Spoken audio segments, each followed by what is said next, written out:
Welcome to Blinkers Off with your hosts, Jared Welch and Aaron Halterman.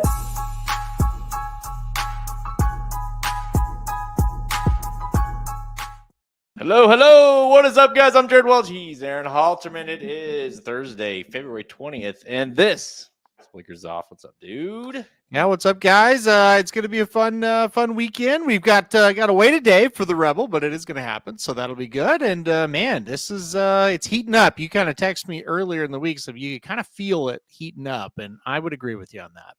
Definitely. Although the weather's not heating up, it does not feel like it's heating up around here. Right. Everywhere is. I don't know how much snow we ended up getting, but a ton of snow, and it's cold as shit. The kids have been out of school all week. It doesn't feel like it should be that time of the year that everything's starting to heat up in terms of the Derby picture and the Rebel. Obviously, that don't even get me started on the Rebel being this weekend, and then we got a foot of snow on the ground or whatever, and so that's a whole other conversation we can have. But yeah, it does from a racing standpoint. We started to see it last week a little bit as well. We'll talk about that now with East Avenue. In the Risen Star last week, and we kind of talked about it last week on Blinkers Off, that was such a huge race for him in terms of his comeback and what kind of horse he is. So not only did we see an unbelievable performance, like if that performance would have happened by East Avenue, well, yes, it still would have been somewhat shocking. You've been like, well, that's kind of what he's supposed to be. He's supposed to be that good. He was terrible. Magnitude was out of this world good. He's off now. East Avenue, who the hell knows? How do you digest what happened last weekend, starting off with the Risen Star? Yeah, great lead in, and it was confusing. I think that's just the best way to put it. It was weird watching that race because, you've watched enough races. It's like you kind of look at it and go, that horse is awfully comfortable on the front end. And it's like, he's still really comfortable, and he just dominates that group. And it was baffling. I had that horse in second. I thought he would run well, but never in a billion years I think he would run that kind of race ever. I thought just kind of, he might outfinish some of them that don't want to go that distance. And I think he did want to go 1 1/8 going into the race. Obviously, coming out, you really think that. And like you said, with East Avenue was equally as puzzling of just like, what's wrong with him? Like, he's sitting there right behind the horse that wins. So say that horse goes on and wins and East Avenue finishes second. We go, well, shit, he just wasn't good enough. But he was in a perfect trip. I thought he was getting ready to run a huge race or at least have a big shot. And he quit before they even really started running. So yeah. Is he just done? Is he mentally done? Is he not? I mean, I know he's better than that. I don't know. I'm kind of done with him until he shows us something. But yeah, it was just crazy, to see.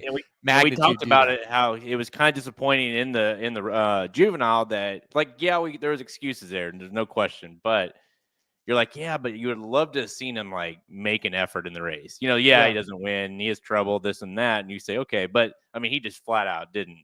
Once he didn't break well, it was over for him. This is a case where he broke fine. I mean, perfect, really. Like you kind of already laid out. It was, you couldn't have, if you wanted to say like, hey, going in the final turn, let's hope he's right here. That's where you would want, right? And so that, but yet the heart, it's like this horse is just gutless. If things don't go unbelievably perfect, or maybe he has issues, but from the big picture, it just doesn't seem like this is a horse that is as advertised, or at least maybe like we kind of thought from the start. Yeah, no, not at all. I mean, it was just gross. And that happens on the Derby trail. That does happen. But the other thing about it is I think you can draw a line through everybody of that race now because Magnitude's out, obviously, with the injury. And I'm not interested in anybody coming out of that now. No. What about, Built, I thought he just totally fell apart. He looked like he was making a little bit of a run and then he quits. Chunk of Gold, it was pretty decent, but it ain't anything to get excited about. So that race went from, wow, we may have some contenders, it's going to be fun. And then Magnitude Romps, you're like, yeah, well, we got him. And now it's like, I don't really know what that race means now, Isn't it? It's almost like it was a dream. Because if you think about it this way, like he runs he runs like a dream-like race where it's like that you can't like the only way you ever saw that happening was in your dreams. Yeah. And even then, probably not. A 108 buyer, guys, is what he ended up running, is what Magnitude ran. But now that he's done, so like he's out. Like he's got an injury, he's okay, but he's out. So it like you said, after that, you're like, I don't care about anyone else underneath it. So it literally is almost like you woke up on Sunday and we're like, I think I dreamt that, but that didn't happen, right? And then you look in the big picture, it kind of didn't happen. It really didn't, like Dennis said, like, hey, Bill, he ran good for a mile. He did. Yeah. And then that's when it did kind of just fall apart. Again, like built, it was like, okay, he rounded the corner and it's like, he's not going to win, but like he's running great. He falls apart. Chunk of Gold, it's like, I mean, maybe he can develop. Vassimo, kind of the same thing. Maybe he can kind of develop. But geez, yeah, I mean, American Promise was sort of okay, but I'm talking about, can anybody from this race win the Derby? I just don't see it. I just don't. All right, let's. I'm 1000% with you. I don't know what they're going to do with East Avenue. I mean, they're somewhat mild trainer. I don't know what they're going to. He'll push too hard on him. If we'll see him again, or if we'll say, if it's more of a summer type situation. I really don't know. I mean, that's two really bad races in a row. You do have the excuse built in. I'm not saying it was a valid excuse, but you do have the excuse built in that it was off the layoff. So we'll see what they do with him following that. All right, so let's fast forward to the other Derby prep on the weekend. That was on Sunday. Boy, maybe not doesn't have like the Derby winners in it, so to speak, but man, did they have an absolute classic throwdown in the Sunland Derby. Getaway Car versus Caldera. The two really horses that were going into it, we thought were the two likely winners of the race. And I mean, from the top of the stretch to the finish, you really had no clue who was going to win that race. As soon as you thought you knew who was going to win, the other one would bounce back. It was a hell of a race. Getaway Car does get the edge there. An unbelievable re-break he had there to win. But what do you think of this one, and what do you think of the two horses? This was the most fun race of the weekend as far as watching it. It was amazing. I think Caldera's for real. I really kind of do. I came away with a race thinking, okay, Getaway Car definitely got a little better off of his 2-year-old races, but it's just like, I don't think he's that good. I just think this Caldera is getting better and better with each start. And he had a really kind of a wide trip on both turns, and he was still able to almost win. And he was kind of unlucky. I mean, just lost the head bob there, but he still almost won it. But I kind of think Caldera's got a chance to be decent, dude. He kind of reminds me a little bit of Will Take Charge. He's like a huge horse. Yeah. That's figuring it out as he's racing. He's got a massive stride. He has to wear blinkers because he's wild right now, and it just kind of, he reminds me of a young Will Take Charge. I don't know that he'll get up to that level. That's still a lot of developing to do, but he's got a lot of raw ability and he's figuring it out. He ranged up like he was a superstar. Now he flattened out, or maybe he was just kind of messing around. I don't know which, or maybe Getaway Car had more left in the tank, but he rounded the corner like he was going to win by 6. And, it was a great battle. It's hard to beat Baffert, right? And so that's part of it as well. So, but yeah, I was pretty impressed with Caldera. I really was. And I was impressed with Getaway Car. I thought the old Getaway Car would have lost that race, and he battled back. So I was impressed with both of them. Yeah, we obviously we claimed him in the fantasy league. Kevin and I did, and my thoughts were like, I know I've seen worse horses. I know I've seen Lucas have worse horses and be more aggressive with them in terms of what we're going to see. You know what I mean? Like, I actually kind of left that race thinking exactly the same thing you're thinking. I was like, he's kind of decent, Like, I'm not sitting here saying he's going to win the Derby. He could, I guess, but I don't think he is. Like, look at the rest of the group. We had the 108 buyer the day before, which is obviously essentially thrown out, and past that, we're still like it's right in the ballpark with the rest of these horses, really. So I'm with you. I think that horse, I mean, he probably was a more impressive horse. You gotta applaud Getaway Car's kind of guts in the race. I think Baffert, just kind of based off the quotes I read after the race, he seemed pretty impressed with that effort as well. So it'll be interesting what they do with Getaway Car. This is a horse that's in third right now in the Derby points. Now, again, a lot of time left. These 50-point races are starting to ramp up, but he's sitting there with 36 points into the Derby, which is going to be right on the cusp probably to get you in. And so one more race really could seal the deal for him. But a horse that maybe doesn't really scream. I mean, he screams it on paper, but when you watch him, doesn't necessarily scream mile and a quarter. What do you think they're going to do with Getaway Car? Well, you and I had a good conversation about it Sunday evening over text, and we both were kind of like, the Pat Day Mile's probably the race for the first Saturday in May that he fits into. But are you going to say no to the Derby? He's basically in. I don't know the answer. We talked about it last week. It's a weird one because he runs like a horse that doesn't really want to go much past a mile and a 16th, but he's bred to run all day long. So I don't know the full story on why maybe he's not quite as good going longer. But look, he probably deserves to be in it if he runs in another prep and runs well. So I think he might end up in the Kentucky Derby.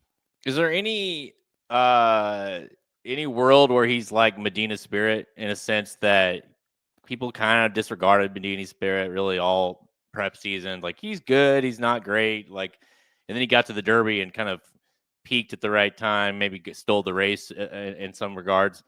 Do you think that the Getaway Car could be like the Baffert that no one cares about, that somehow gets to the Derby and could make some noise? Or do you just think he's simply not good enough to do it?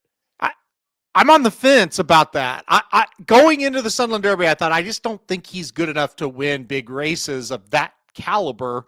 And then you kind of watch that and it's like, well, that was better. And look, whatever you want to say about it, they were 8 lengths clear of everybody else in the race. Now, everybody else in the race may not have been very good, but they definitely kind of separated themselves as, here are like the Sunland Derby types, and here's a couple that might be a little bit better than just the Sunland Derby. So I think Getaway Car's race to win, if he was to win a Triple Crown race, is the Preakness. It seems like that's kind of the one that maybe he just kind of sneaks in there and takes it type of thing. I don't think he can win a Derby or a Belmont, but that middle jewel, if he kind of catches a weird field and he gets in front, maybe he can do it. I still think he's a cut below winning one of those big races, but he did take like Caldera took a giant leap. Getaway Car took a step, I feel like, there to being like, hey, he's better than just average. Yeah, and let's not forget, I mean, Getaway Car was kind of we talked a little bit about this last week, was kind of the quote-unquote first Baffert that was it's Derby potential horse, right? Like early on, 2-year-old season, like Getaway Car, that's kind of the horse. And then, then it became gaming, and, then Citizen Bull, and it kind of trickles down. That happens. But I mean, obviously the potential was there. The belief was there for them a long time ago with him. So be interesting. Yeah, definitely. He's one that's good to have on the fantasy team, but I wouldn't be surprised either way he goes. And obviously a lot will depend as well with the stablemates, with Citizen Bull and Barnes and your horse, Manicat Road, this weekend. Like, where do those horses end up? I think that will be a big part of what happens with him as well. Yeah, I would definitely agree with you there as well. And that's the thing that's happening right now with these Bafferts, these kind of the second to last preps. They're just trying to figure out, okay, let's try to place these horses in the right spots. Let's see, are they good? Are they not good? And that's what's happening with the Rebel with Manicat Road. It's a race where we go, he runs well and we're on to something else, or he lost and we'll go do something different, or he doesn't run well, we'll go do something different. So that's what's going on with these Baffert horses. There's no doubt about it. And Getaway Car, if he runs 5th in that race, we probably don't see him until, the summer. But he, ran well enough to say, okay, we're going to try him somewhere else now. Exactly. I mean, and again, it's starting right with him, and we talked a little bit. We'll talk. It'll keep happening with this weekend. It's like Mataghat Road's in that similar situation where it's like, okay, here's the path. We've got to the fork here. Okay, getaway card now is going to keep going down this one, right? And then with Mataghat Road, it's like, all right, let's see where he ends up. This is kind of his chance to see, is he going this way or is he kind of going to go back off, go this way? So these horses are starting with barns. We'll see that obviously in a week. You start to see that obviously Citizen Bull's got a direct path to the Derby, but we're starting to see that with some of these kind of question mark Baffert horses as we move down the road. So without any further ado, though, let's get into some of that racing happening this weekend. We are going to preview and give picks for 2025 Kentucky Derby prep races this weekend, including the $1.25 million Rebel in February, Halterman. How about that at Oaklawn? Then we're going to give picks for the $175,000 John Battaglia Memorial Stakes at Turfway Park. And then we're going to look at Saturday's $20 million Saudi Cup over in Saudi. Let's go. Nothing like a $1.25 million race in February, So. And I'm just poking you a little bit, I'm just trying to get it out. Well, I've got a proposal to fix it. All right. I'll save it. We'll save it for when we talk about it. I can't wait though. You texted me that earlier, and I'm very interested to see what you got. I mean, I don't know. It'd probably be a dumb idea, but I'll say this though. I was impressed with. I mean, and this just goes to show you how low the bar is, right, in our sport. But I was impressed with their. It almost sounds stupid saying it out loud, but I was impressed with their decision to just move the card to Sunday. Like, you know what I mean? Like, hey, let's not overthink it. The racing sucks or the weather sucks. Let's just we laughed about it where it was like, oh, what about the forms? What about it's like, no, we understand. Just move them to Sunday and we're good. Now the weather's better, plain and simple. And so as simple of a decision that seems, in racing, I was kind of like, I was like, I'm glad they did that. I think a lot of people are mad that, hey, they're racing on Saturday, but they're not running the Rebel on Saturday. Why would they do that? And I think while it's very frustrating, I would say racing is 50-50 at best on Saturday anyway. And that's why they moved it to Sunday, because the weather is very iffy. But Sunday will be good. Saturday's iffy. I mean, when you have an iffy week, you might as well just move it to Sunday. I mean, the day that you can run. And it's tough because they did the right thing to make sure they didn't have to cancel it and run next week. But it's tough because I know a lot of people probably are traveling down and now it's all messed up. And so I see both sides of it. But at the end of the day, you would be better off canceling or changing your plans than traveling down and they cancel the race. Well, yeah, exactly. Or horses scratching and weather being shit, whatever. So right, yeah. All right, Saturday, let's go to Turfway Park. This is race number 7, the John Battaglia Memorial Stakes. $175,000 on the line, going 1 and 1/60 miles on that all-weather track for the 3-year-olds. This is the last 20-point race of the series, and then after this, it's all 50s moving forward. But 20 points to the winner, 20-10, 6-4-2 for your top 5 finishers here, Halterman. And it's an interesting field. I don't know if it's a great field, but it's an interesting one. Full field here of 12, some also eligibles. First Resort, though, making that 3-year-old debut at 2-1. Very interesting prospect here. Baby Max, I think, is a nice-looking horse as well at 6-1, 8-1 on California Burrito. Stelly Do-Right, 8-1. Coming in hot is 5-1. Maximum Promise from McPeak at 8-1. So I think first and foremost, when you look at this race, you've got to figure out, as you do a lot of times with any race, the favorite First Resort. Can you beat him? Is he good enough to win this race? Is this a position to try to upset him at a low price? You're going to have to take down a low price because he is probably a very deservingly, sub 2-1 horse. Yeah, there's no question about it. I think he's the one to beat by a wide margin. I really like this horse. You look at what he's done. He really has never done anything wrong. He he was very good on the dirt last time out, obviously. He was very good on the dirt in the Saratoga Special. He got beat by Showcase, a horse, if he was healthy, would be on the Derby trail for sure. And then he went to Woodbine. They tried the turf, and while he was fourth in that race, it was a grade 1 race. He was only beaten 3.5. I thought he was very good. And I think that kind of shows us, hey, he's going to handle the synthetic. So I think First Resort is way the class of the field. I think he's the one to beat. He's going to be my top pick. I do think the 12 Maximum Promise is very interesting second off the layoff. He kind of had a disaster type of trip in the Lecomte. I think he'll run better here. I also think he's going to handle the synthetic. So the 9 and the 12 are the two I'm interested in.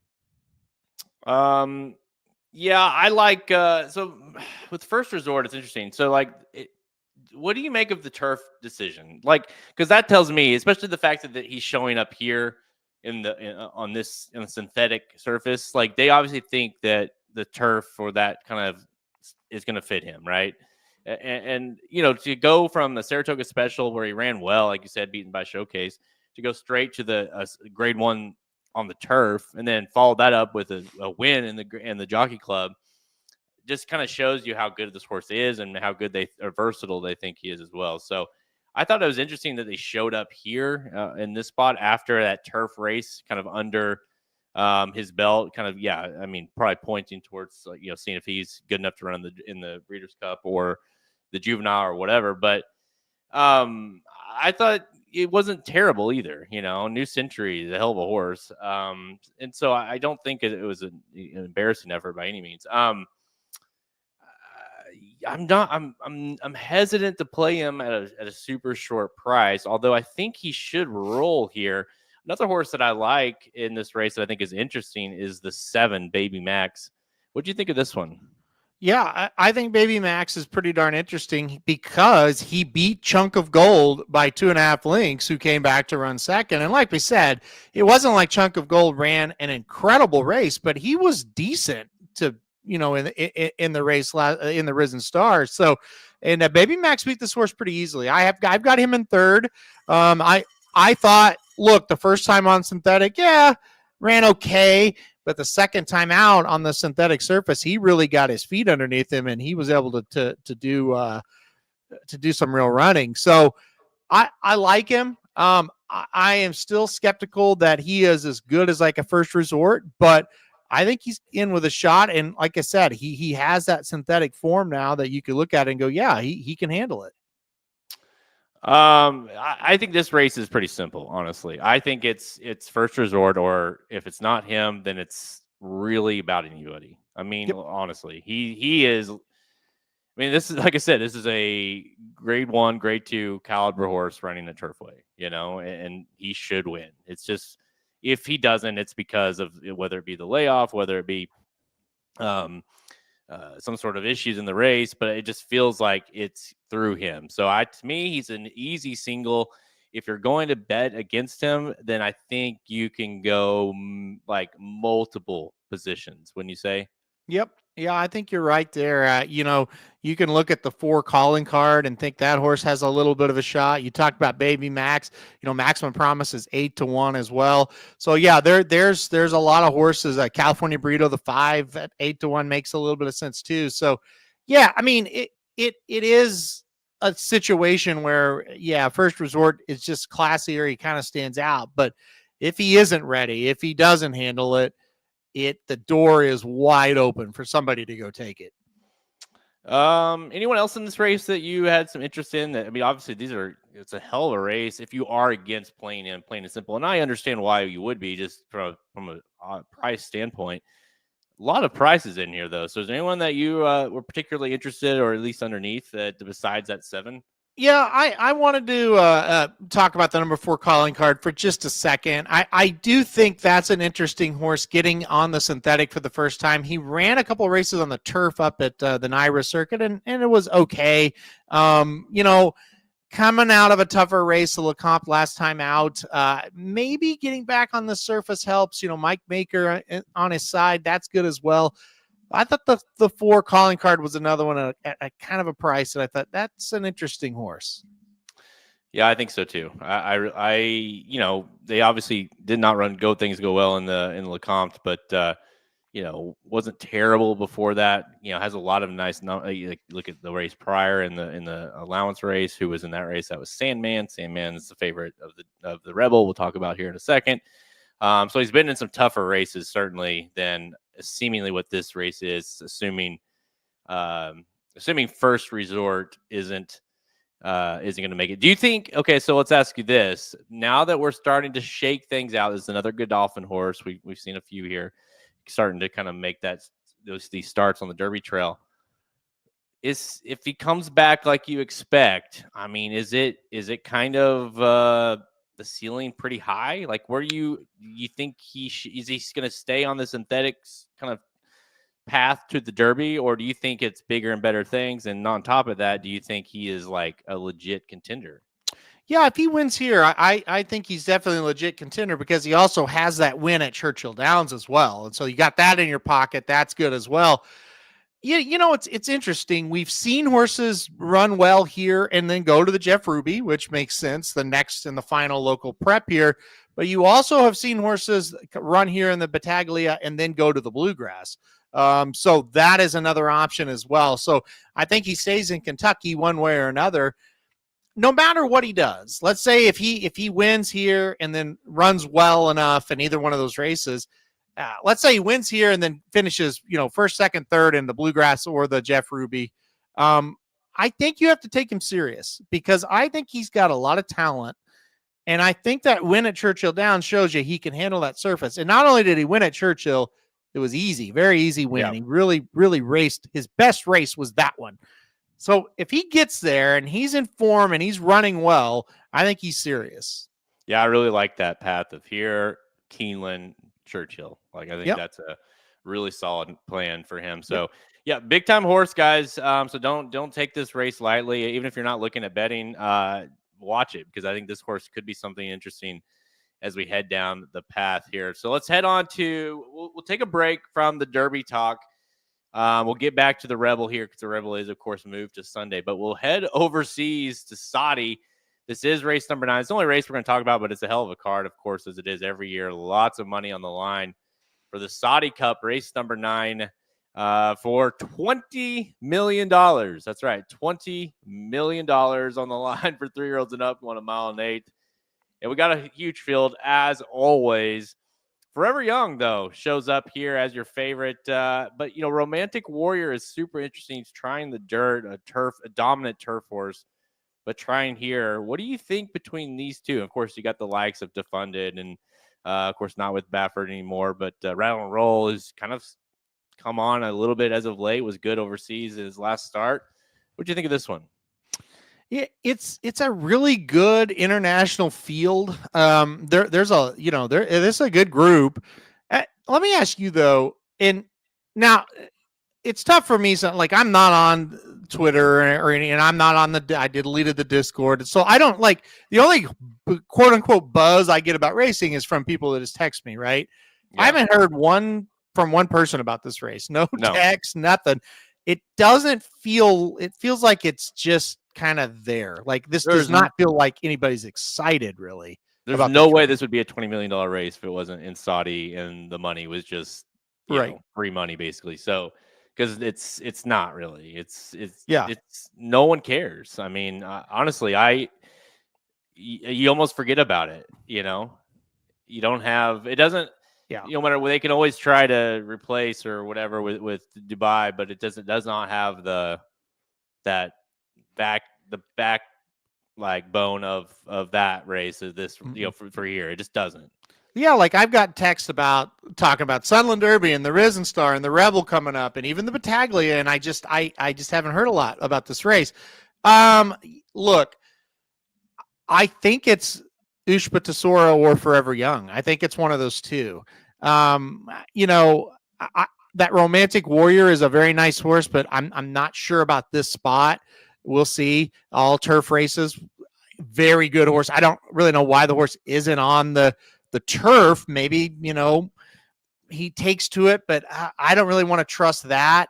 I kind of like the Japanese runners, and honestly, I kind of like Ramjet a little bit as well for a real long shot, the 7 horse. But look, I'm going to go Forever Young on top, Ushba Tesoro second, and then Ramjet third. I'm going to go all Japan here. I think I'm not going to be shocked if anything happens though, because it's kind of been one of those races where you see some surprises for sure. But that's kind of how I see it unfolding. It's Forever Young's kind of a weird horse. Like he's like he just doesn't do enough to like he wins and he just doesn't. It's not enough to like make you like super psyched about him. Like. But at the same time, it's like, well, he's pretty solid. Even in the races he loses, like over here, like he runs pretty good, right? So it's like he's not like, so he's just a tough one to kind of, like you said, like, yeah, I like him, and I think he should maybe. I don't even know if saying should win is the right way to say it. I think he's got the best chance to win, but I'm not like jumping up and down trying to go bet him either, So. It's a weird race. You look at it like not Ushba, but Wilson Tesoro, who ran pretty well against him last out, and it's like he's 20-1. I just don't think it's as easy as saying, well, it's Forever Young, and I'm singling and moving on. He is. It's hard to. You're right. It's hard to describe Forever Young because the Derby he had a lot of things go wrong. And he did an unbelievable job to get himself in position to win the race. And people are going to blame Sierra Leone, and that's a legitimate excuse. They're going to blame the start. That's a legitimate excuse. But looking back at that, you just kind of think, boy, he's had it. Like he could have done it, right? And then you go to the Breeders' Cup. I picked him to win the race. I was not disappointed with how he ran. Like he ran well. But you're right. You walk away and you go, he's not that good, and it's like, but that's dumb to say because he is really good. He's 7 out of 9. His only losses have been in the biggest races in this country. That's it. Yeah. But you go into this race and you go, I'm still not sure he's elite. I think he's really good, but I just don't know. So I'm going to pick him because, again, just like the Classic, you just kind of looked at him and go, well, he's going to show up. He's going to run well. That might be, hopefully that's good enough. And that's kind of what I think here. Just hopefully who he is good enough. I want to talk real quickly about Romantic Warrior. This is a horse that's 7 years old, 23 starts. You're talking about a horse that does nothing but win. 18 wins in those 23 starts. I think he's rattled off 1, 2, 3, 4, 5, 6, 8 in a row, including the last one, which was really a dominant effort. Is this a case of, hey, you know what? He's 7. We're nearing the end here. He's obviously, what has he won? 20-some million, 23 million in earnings. Because he's won races over here in this race or this circuit or whatever. Obviously won crazy races in Japan, Hong Kong. This is like a, hey, you know what? Let's see if he does it. See how he does. I think that's what it is. It's really, really incredible when you see this horse. It's like, holy cow, this guy is just a win machine. And yeah, maybe we're just at a point where they're like, look, we've been there, done that with these turf races. We've, like you just said, we have won multi-million-dollar turf races all over the world. Let's try him on this $20 million. Let's see if we can go get 60% of 20 million is. And let's see if we can get, $30-40 million with this horse by the time it's all over. I think that might be what they're thinking. It feels an awful lot like when City of Troy tried the Classic, right? It's like, he'd be 4-5 in the turf, but let's try the Classic, and it didn't go well. I don't know. I have a hard time with these horses. I'll say this. I'm never on the right side with these horses like this. If I doubt them, they win. And when I say, oh, no way. Or when I say, oh, they're going to run huge, they're nowhere to be found. So I don't know. Not to bring it down, but when I was kind of going through workouts or not, replays and whatnot, and I was watching Romantic Warrior, I'm like, did you realize that? I know it's like, but measured time in that last race, was fatally injured in that one. Like that Yep. was, I was watching the replay and I honestly, it just didn't see it. You didn't know that even happened. And so I was like, holy shit, that was because he ran his ass off. Yep. And then, but I mean, measure time, we saw him in person. Like that's a bummer that a horse that caliber, you know, is just obvious. I mean, that was like the quintessential, the horse, literally ran himself injured, you know? Yep. I agree. That was gross. Yeah. Yeah. Totally So gross. measure time though, that was just wanted to give a shout out to him because that was a good horse and unfortunate. But for this race, and I'll go Forever Young. I'll say it somewhat quietly. Yeah. Because I don't have a great feel. It will be a fun one to see. I don't know. The thing about this race too, I don't know if you agree with this or not, but it doesn't really take away if like what I mean is like if he doesn't run well, I don't look at him lesser. No. But, if he doesn't win the race, I'm not like, well, he's it's just a weird race. Like I don't really take a lot, and I think that goes back to what we said earlier. With it just doesn't feel like that race is there yet in terms of like this is such a huge race. If he doesn't run well, this is a big knock on his career or what he does. I don't really think that at all. No, me neither. I'm with you. That track over the past however many years we've had this now, it is played weird on these days, So that's another thing about like even Forever Young last year, he seemed to really kind of hate his surroundings when he ran in the Saudi Derby. I don't think he liked the track at all. He's still able to win. So how will it play this year? I mean, by the 9th race, we'll kind of have an idea. What if Rattle and Roll wins? I mean, it would be.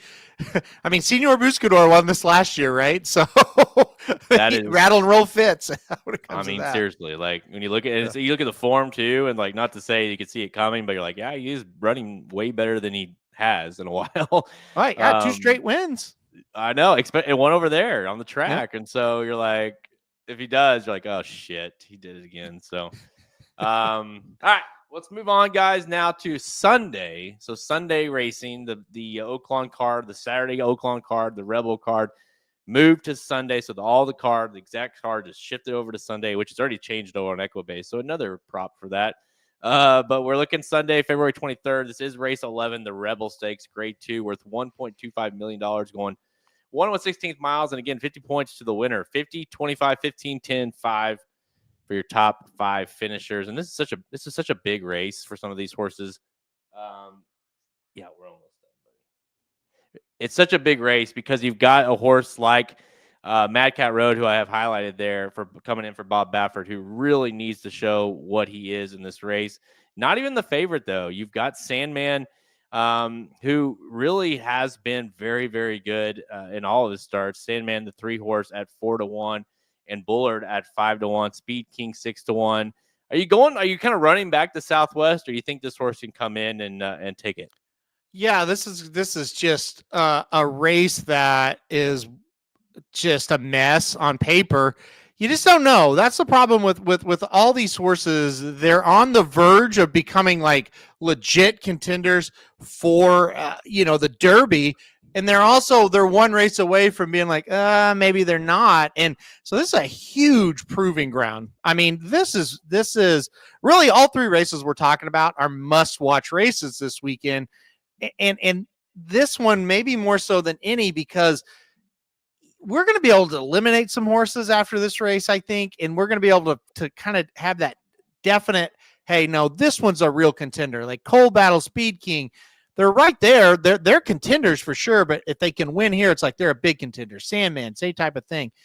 Look, I went back and forth and back and forth. I was on 4 or 5 different ones. I kept going back to the number 5 Matticat Road, and I just feel like if we can get some kind of pace set up in this race, we're gonna see what he's all about. And I'm just hoping we get a pace set up. I think he gets first run on the leaders, and I think if that happens, Baffert with Irad aboard, Oaklawn, Rebel Day, I think Matticat Road will be tough to beat. And I think that's the one I trust the most. But that being said, it's hard to really trust anybody in here. I still am unsure just how good Matticat Road is, but I think the pace setup is going to be there. And I think if he's good enough, he's going to be the one to win.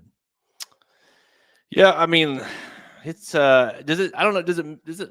If he wins, are you like, wow, this is really good, or is it more like, wow, these horses are really bad? Like because it kind of he didn't really sniff the Robert B. Lewis. Certainly didn't sniff Citizen Bull. Even Rodriguez beat him. Yeah, he seems like a horse that does want to go longer than that distance. I agree. So you're getting that spot here, but would there be a part of you where you're like, man, if he wins, it's like, well, this group isn't very good, and out west, I mean, Citizen Bull must be really good. It's hard to answer that question with this group because I could totally see a Sunday evening going, that race sucked, or I could totally there is a big world where I could see us saying, hey, that was pretty good. That was a pretty good race. I think this one is totally 50-50 whether we think this horse is good or not, whether whoever wins it, right? Because you take like Coal Battle, Sandman, Mattica Road, Hypnotist to a certain degree, Innovator, Bullard, Speed King, Tistastic. Those are the ones when you read down the list, it's like, yeah, they're right there. They're top 20 for sure. Yeah. But are they higher than maybe a top 10? Can they get a top 5? Like, they're all right there in the middle of just like, we kind of have an idea, but we still need to see more from them. And then this is their shot. And the problem is we don't have that like benchmark type horse where it's like, okay, we know exactly who this guy is. Let's see how they run around this guy. If horse A, who's not in this race, wins, then we know the rest of them are just average, right? We don't have a measuring stick because they're all kind of trying to figure it out. So it makes it tough for me to give you an answer of, oh, I think this is going to be good, or, oh, I think it's going to suck, That's what makes this race, to me, so interesting on paper, because you have horses like, just kind of, I mean, this is how interesting the race is, but horses like Coal Battle, and even Speed King, who have kind of shown they're pretty good. Like, they're winning races, right? They're winning races, right? But they're not. How good are the races? How, like, this is like like you asked for, like, this is like kind of the best we got in the race in terms of a measuring stick. But then you also have horses like, I mean, I'll throw in Admiral Dennis just for for Dennis, but Admiral Dennis and Sandman and Innovator, Bullard, horses like that, Mattica Road, I missed, that haven't been able to win those races and need to make that breakthrough. That bit, like, this needs to be. So you have two different types of horses in this race, and that's what like you said, you don't have that. Mad Cat Road's not coming in this race undefeated for Bob Baffert out west. It's not that kind of rebel Baffert horse. It's a proving ground type Baffert horse, and so that's what makes this race so interesting. Well, let me ask you that question though, because Barnes was the horse we kind of thought might. Now he's going to San Felipe, which I think smart, but we kind of thought Barnes would be here. I mean, wouldn't you think Barnes would romp this field? He should. Like, he would, if Barnes showed up here, he would be. I mean, would he be like 6-5 on the morning line? I don't think he would be. I'm not saying he deserves to be, but I'm saying he's the Derby favorite as of now. As far as he's one of the Derby favorites in the the future wagers. So I think he would be a heavy favorite here. I think he's probably like 5-2 on the morning line, bet down to 8-5. Yeah. He would be. And so, in my opinion, it's like Bob Baffert saying, well, let's keep him out west until, we don't have to bring him over until we have, he's already sent him to Churchill. And let's send him, when we have to. With Mad Cat Road, it's like, this is a horse who's not left the state of California. Let's see what he can do and see if we can steal, $1.25 million purse here with the horse, and also see he kind of how good he is. Mm-hmm. Yeah, I agree. I think it's a good sign for Mattica Road that he's here, because I think if Bob Baffert thought he was no good, he wouldn't waste his time. So I do think Baffert believes Mattica Road can be a good horse, or is a good horse. He doesn't send horses just, let's just send him out there for the hell of it. Like, he thinks he can win. But I totally agree, it is a big test for him as well. And I think I think he kind of just feels like the type that he's either going to win or you're going to run and you're going to be like, oh, he's kind of like a Mucho Gusto. Remember that horse for Baffert? He brought him here and he ran like third or fourth. And it's like, yeah, that's kind of what he is. That could be that could be what Matica Road is. So I do think he has to at least believe this horse is decent or he wouldn't be here.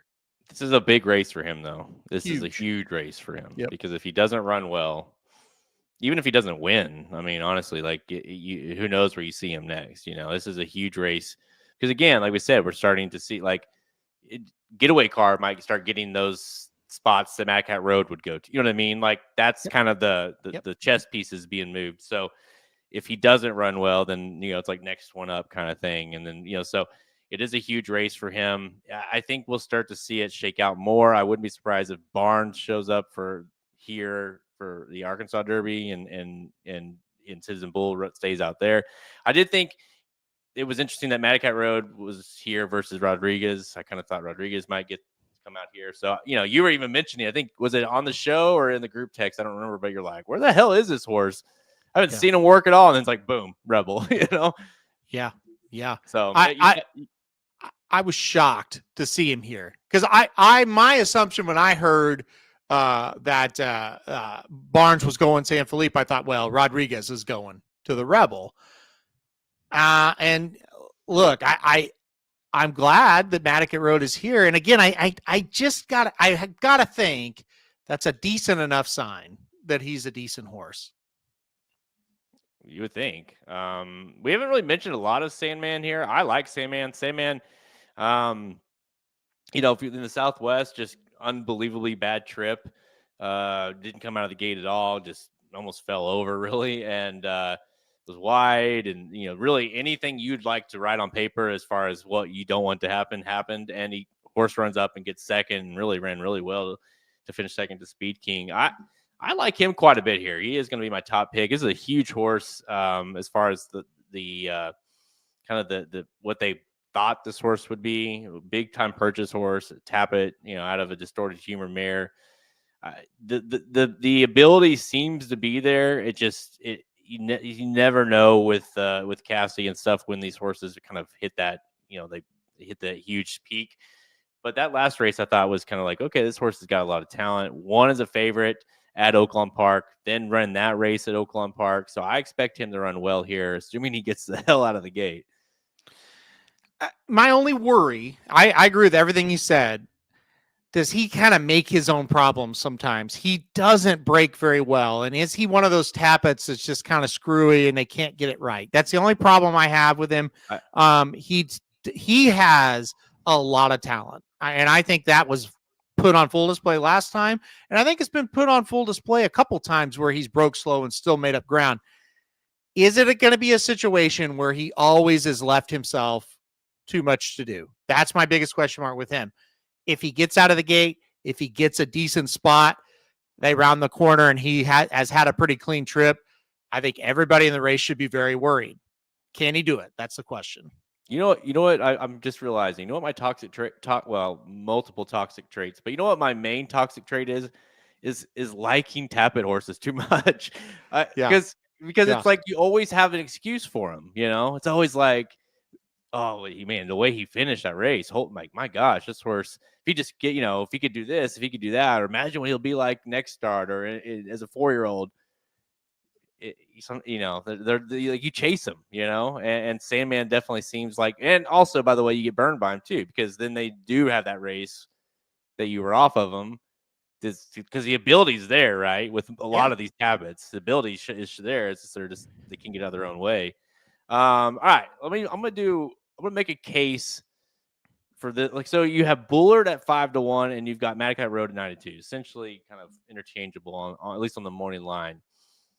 Like you can make a case, and then again, I'm not saying this is fact, but I'm saying I'll make a case that Bullard is the horse that's more interesting of the two in this race. And hear me out why. This is a horse that when they faced each other out west in the Bob Hope beat Mad Cat Road that time and that was in November. This horse last start, now San Francisco wasn't great, but he got beat by Barnes and Romanesque. I mean, Barnes is the horse that beat him. Now Bullard shows up here. He's beaten Mad Cat Road on the head-to-head. He's bred to go long. Tell me why this horse doesn't have just as much a chance as the Baffert horse. He does. I definitely think he does. For me, complete honesty, I like Michael McCarthy, but in these situations, I trust Bob Baffert more. Mm-hmm. It's that simple. And again, I think Michael McCarthy is a great trainer, but in these situations, I just trust Baffert more, and I trust Baffert more bringing one along and having him ready to win these races like this. That being said, I am on the fence about how good Bullard actually is, but I think stretching out is going to be very good for this horse. I think the pace setup is going to be very good for him. I think he's got a big shot. I couldn't tell you one reason not to play him. I mean, listen, this is the horse that was a favorite in the Bob Hope against your horse here.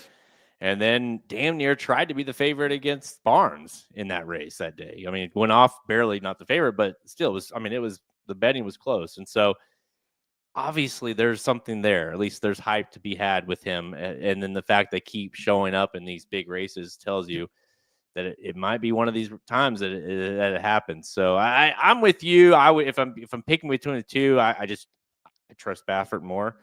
But I think he, from a betting, if this horse, if the Mad Cat Road gets bet down like pretty hard, and Bullard's sitting there at that 5-1 morning line, like I'm not hating it, at all. Mm-hmm. So, Yep. All right, give me your final thoughts on the race. Yeah, I'm going to go number 5, Mad Cat Road on top in this one. I just feel like it should set up well for him, and we should get a good barometer. But it's really tough, guys. It's very tough. I can't sit here and say with any confidence with any of them because like horses we didn't even talk about, like Hypnus and Speed King, they have big chances. So it's a wide open race. It's a very, very good race, and we should learn a lot from it. I agree. Yeah, give me Sandman. I'm on Sandman here to take another shot here with Tappet, but I thought that race was kind of just enough wow for me that I thought, okay, I'll give this horse one more try. I do think regardless of if he wins or not, he's going to show up. He's going to keep showing up in these races. I wouldn't be surprised if he gets into the Derby. Just because of talent alone, but maybe dumbness alone doesn't get him, winning the races. Right. But I do like Sandman here to win the Rebel. What do you think about the likelihood of these horses moving on to the Derby? Like, if I said 2.5, where would you go? That's, man, under is what I would say. I think under 2.5. But wouldn't be surprised if it's over. Last week I was pretty confident maybe we would get 1 or 2. If they stay healthy, probably over. But I would go under 2.5.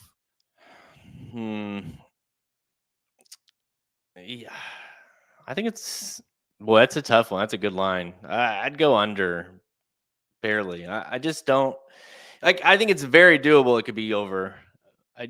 You'd have to need one of these horses that like a Admiral Dennis or a Cole Battle or someone, one of those horses. Because I just don't trust like a horse like Speed King to get there. I don't necessarily trust like Innovator could get to run the Preakness maybe, but I don't. Just some of those horses.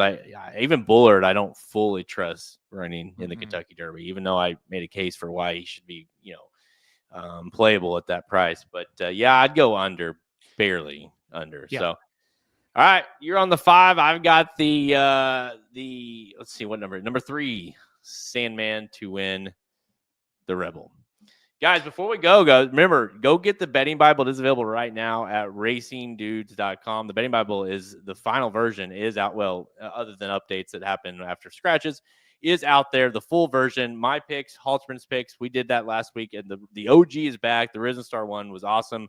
Had some big hits in that one, and you get exactly. We had a lot of positive feedback that, hey, thanks so much for bringing that back. People are able to follow it to a T if they want to, as well as kind of diverge off of that or use, hey, because you played that win pick, I included that horse in my pick 5 and it hit or whatever. And so you can use it how you want to, but it is available at racingdudes.com. It's a great time to be a subscriber because you get them for free. $70, as low as $70 a month, gets you access to all our picks every single day for the premium side. But you also get these betting Bibles every single weekend. And really, we're going to be doing these almost every weekend up until the Derby at this point. And so now is a great time to be a subscriber. These suckers are going. I mean, the value is there when you look at if you paid $70 a month. It just takes one or two of them to find the value there. So make sure you head on over to racingdudes.com and get yours now. All right. Can I give my pitch to save the Rebel? Yes, I would. I need to hear this. Okay. Well, I mean, what do you mean by save the Rebel? Well, make the Rebel great again. How about that? make the Rebel great again. I like it. Yeah.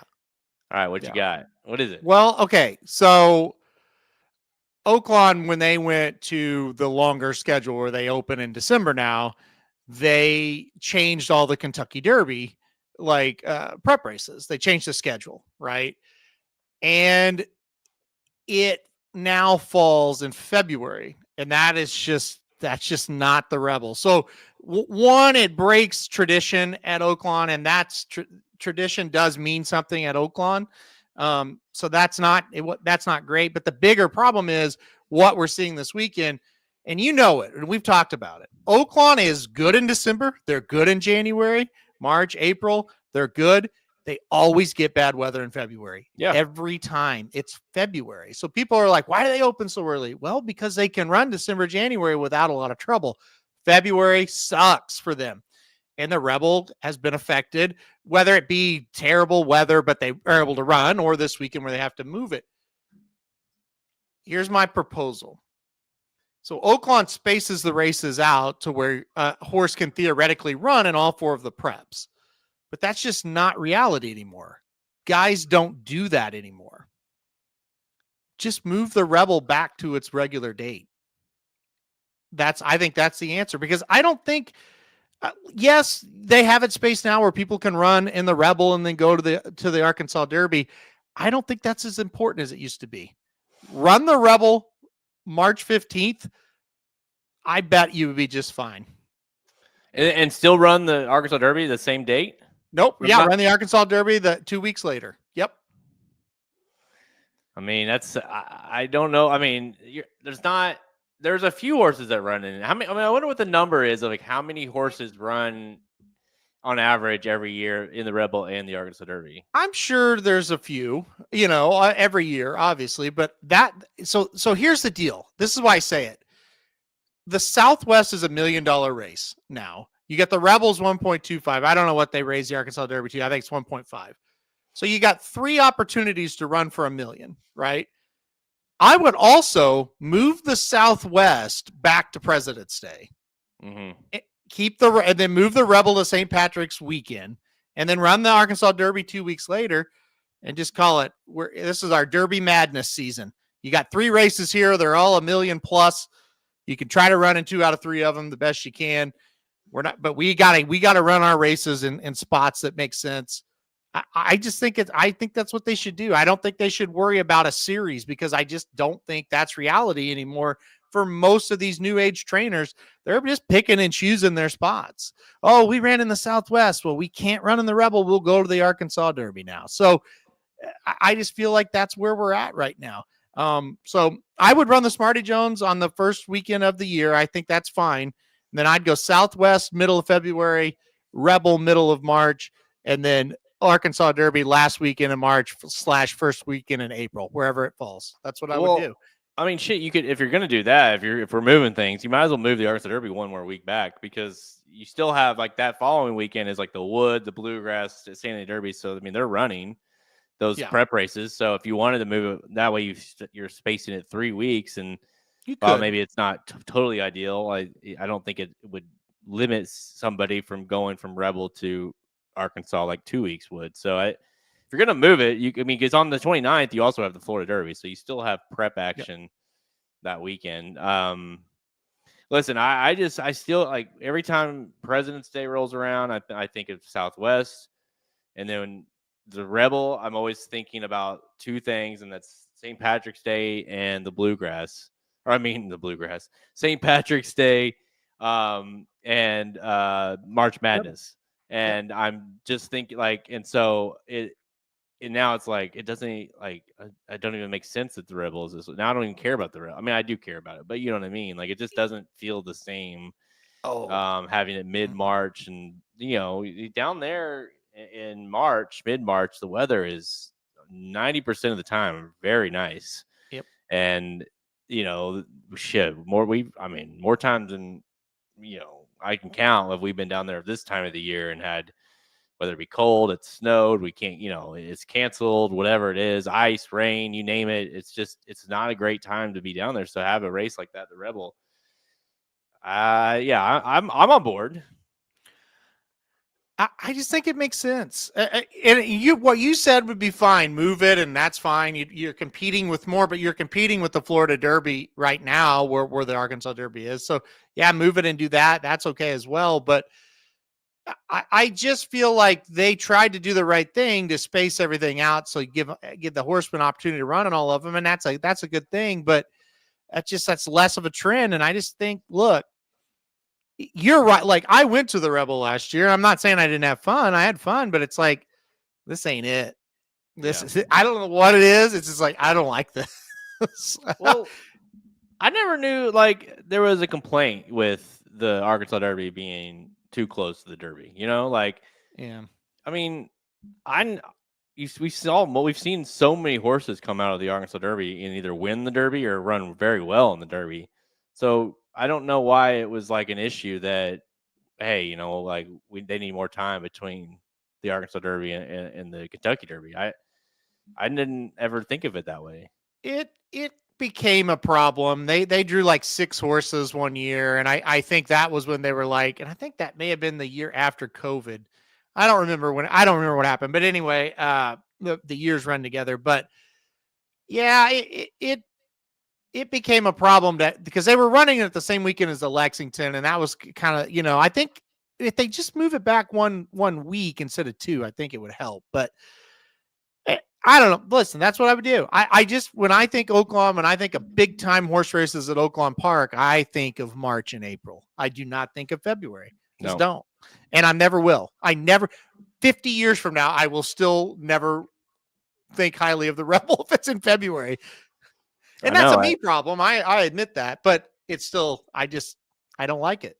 I had this funny thought on Monday, actually. Of course, it was like Monday this year we were getting ready to get a huge snowstorm. So it was kind of weird. The vibe was, but when it was being President's Day and I was home and everything's like people are, it seemed a fairly normal day. And I'm like, man, most of the times I would be at Oaklawn, like with, trying to win a truck, betting the races at Oaklawn. And so it just is for the Southwest. And so it's weird that, and then it's like, oh, next week is the Rebel. It just, I mean, maybe we're just getting old and we're stuck in our old ways of like, I don't want to change it, but I don't know. I never have liked it since they've changed the dates here. Well, my biggest problem with the Southwest is, and I will go ahead and be an old man and say they've ruined the Southwest too.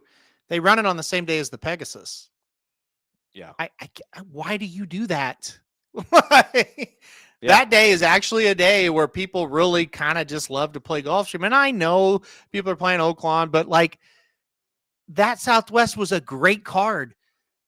Run it a week later. Like, why are you doing it now? Why are you don't need to share that with the Pegasus. You have the ability to move that around. So, and from us, obviously we were so busy Pegasus Day getting everything ready for that. It's just like, I can't enjoy that as much as I used to because it's not because I want to watch Gulfstream over Oaklawn. It's because I have to watch Gulfstream over Oaklawn. Exactly. So to me, it's like, okay, Smarty Jones is around New Year's Day, whether it's New Year's Day itself or the weekend. I don't know. I can't wrap my mind around going down there. The Southwest is on the freaking Pegasus Day, and then the Rebel in February, you can't sell it to me. So that it's like, then I look around, I'm like, well, when am I supposed to go down? Arkansas Derby, I guess, but I don't know. Well, you remember the times it's like I mean, when it's on Monday or on the President's Day, it's like that is the race on the day. You know, it's the race of the day. Hell, there have been years where they split it. They've had 2 of them, which was awesome. 2 runnings of the Southwest. You know, and because the fields were so big, and so it's like you can't like it. It feels like there's no need to change it, and they changed it. So whatever. Hopefully they. I don't know if there's anything is there anything why they would want to change it? You know what I'm saying? Like, why is there any other than us complaining about it? Like, do people really? Is the betting changed? Is it hurting the people? Or is there going to be enough to complain about where it's like, hey, we need to change this back? Probably not. It's probably just you and I. Yeah, I think it's a sign that we're getting old, honestly. So yeah, I actually talked to Kelby about this, and he's like, I think what it is we have like crazy good memories, and we lived it. We saw how awesome those weekends were wrapped around, St. Patrick's Day and all that kind of stuff, and just how alive Oaklawn was and Hot Springs was. Yeah. And then it's like, now and it's like, it's okay, but it's not what it used to be. And that's what an old person says. But in this case, I do feel like there's a little bit of truth when you look at, there's 6 inches of snow on the ground and we're trying to run this race and we can't get it run. And now it's now the Rebels on a Sunday in February. It's just like, yeah, maybe we should go back to March, but I digressed. Well, on that note, guys, make sure you go check out the Rebel wagering guide again. The Rebel betting Bible is available right now at raceofdudes.com. It is on Sunday, as I don't know if you got that yet. It is going to be right on Sunday, but it is available, so go get your hands on that. We're on Twitter at racing_dudes, Instagram and Facebook. You can find out episodes of Blinkers Off by visiting our podcast page, Apple Podcasts. Really anywhere you listen to pods, we are there. Make sure if you do go to YouTube, hit that like, subscribe, and notification button so you'll get alerted when we go live. We do this live every single day or every single week. And so it's nice to have people in here on the chat, interacting with us, asking questions. And of course, you can always listen to it after the fact on the Apple and everywhere you listen to podcasts. So Dudes Who Bet Sports was on earlier, as well as the Magic Mike Show. Any insight on the Dudes Who Bet Sports show this week? Yeah, we talked a little bit about college basketball. We talked about the Rebel as well, so we could just a little bit talk about that. And then, of course, the big thing happening in 16 minutes, the Four Nations Championship, which is the biggest thing to happen in sports all year. So can't wait for that. Absolutely nervous, excited, pumped, all of it. Actually, did the Magic Mike Show record? No, maybe Magic Mike Show is going to be tomorrow. Gotcha. Yeah. Okay. I didn't see it on the site. This is I'm very interested to see what this how this game starts tonight with the way it started last week, and obviously USA got the better of that one, but that was wild. That was totally wild. And you watch a ton of hockey, and you text me right after he's like, I've never seen the craziest thing. I've never seen anything like this in hockey. It's like the greatest thing I've ever seen. And so we turned it on and got to watch more fights and watch obviously the replay of it. It's just I don't know if you saw like the mic'd up stuff. The ref, one of them went by the ref and he was like, "Holy shit!" Like that was crazy. Like even the refs were like, "Wow." Yeah. It was awesome. It's the best sport in the world. There's no guys about it. Or no doubt about it. And I think it's going to be an unbelievable game tonight. I think it could go either way. I really, really believe we will see a very tight game that goes down to the wire. The United States has to be physical. The United States has to absolutely come out and just be that type of team again. I'm not talking about the fights as much as just checking and hitting and finishing every check. And then Canada's going to try to skate right by us and try to make it an up and down hockey game. Whoever wins the pace of the game is going to win it. If it's an up and down game, Canada will win. If it's physical and defensive, I think United States will win. All right. What time is that on? We are 14 minutes away from it coming on the air. I'd say they'll drop the puck about 7:15 Central Time. Now I know the 7 o'clock cutoff time. Exactly. Yes. Got it. Yes. All right, guys. I'll let Halterman get off here and start getting. He's got to go get his pads on. He's got to get ready for the game. So That's right. all right, guys. Again, thanks for everybody for tuning in. This weekend will be a huge weekend. We'll find a lot out about these 3-year-olds as it head towards the Kentucky Derby. Of course, the Rebel on Sunday. I don't know if you guys got that yet, but the Rebel is on Sunday. So make sure you watch on Sunday as well. All right, guys. I'm Jared Welch. He's Aaron Halterman. Good luck this weekend, and go USA. Thank you for listening to another episode of Blinkers Off. Join our horse racing community at racingdudes.com and follow us on Twitter at racing_dudes. Want to make money betting horses? Bet with the Racing Dudes.